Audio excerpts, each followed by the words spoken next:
मजा आया। और मैं ये जो मजा है हिंदुस्तान के हर व्यक्ति को देना चाहता हूं।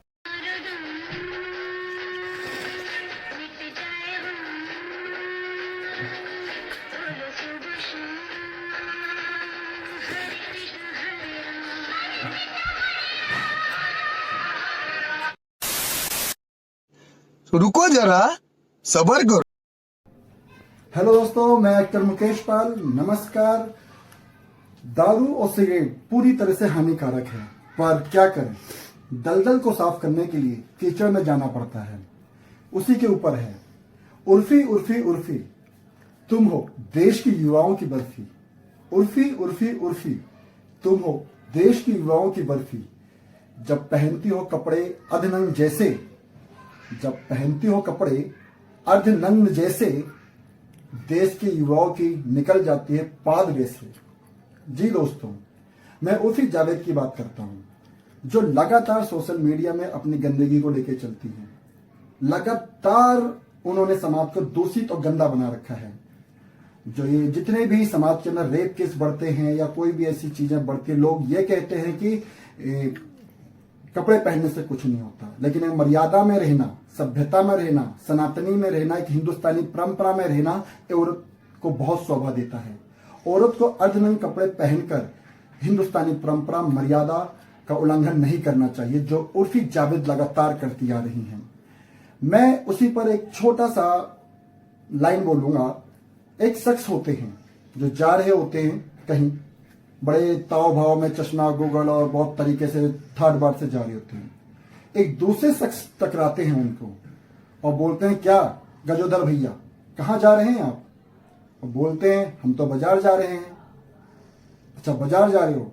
तो बोलते हैं, आप बड़े ठाट बाट से जा रहे हो, बड़े मूंछों पे ताव देते हुए जा रहे हो, और ये क्या बात है?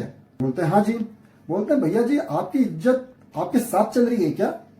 बोलते हैं, नहीं, मेरी इज्जत तो मेरे साथ ही है, और किसके साथ होगी? मेरी इज्जत तो मेरे पास ही है। बोलते हैं, ठीक है, क्या बात बोली है भैया आपने। गजोदर भैया आगे की तरफ बढ़ते चले गए। अब जैसे ही दूसरा शख्स आगे की तरफ बढ़ता है, उनको मिल जाते हैं रामलाल जी।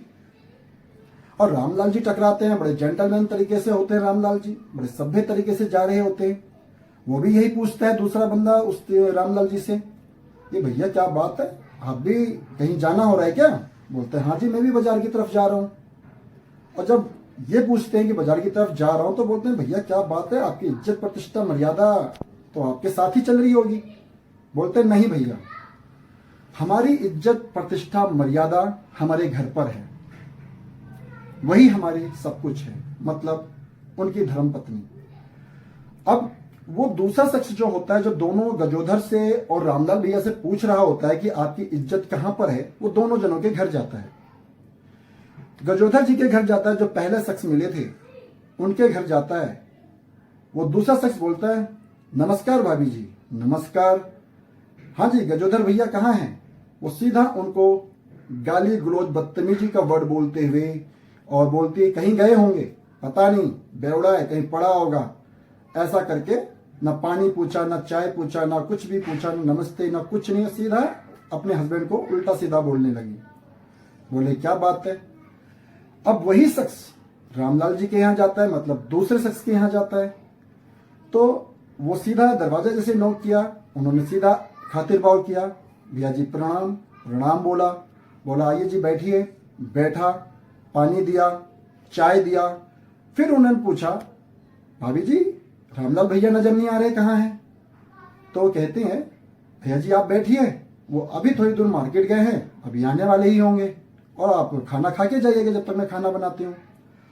ये सुनकर जो शख्स थे, जो गजोधर भैया के यहाँ और जो रामलाल जी के यहाँ पर गए थे, उन्होंने कंपैरिजन किया।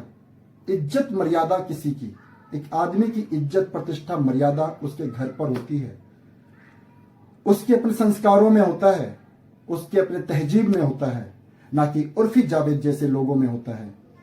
कौन लोग चाहेगा कि उर्फी जावेद जैसी लड़की उसकी बेटी हो, बीवी बने, या कोई और रिश्ता कायम करे? ऐसे लोगों ने ही देश में क्राइम बढ़ा रखा है।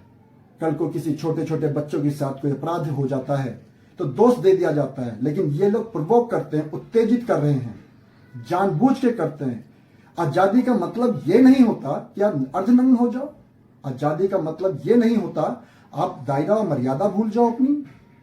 सोचिए और समझिए, समाज की पहल हमसे ही होगी।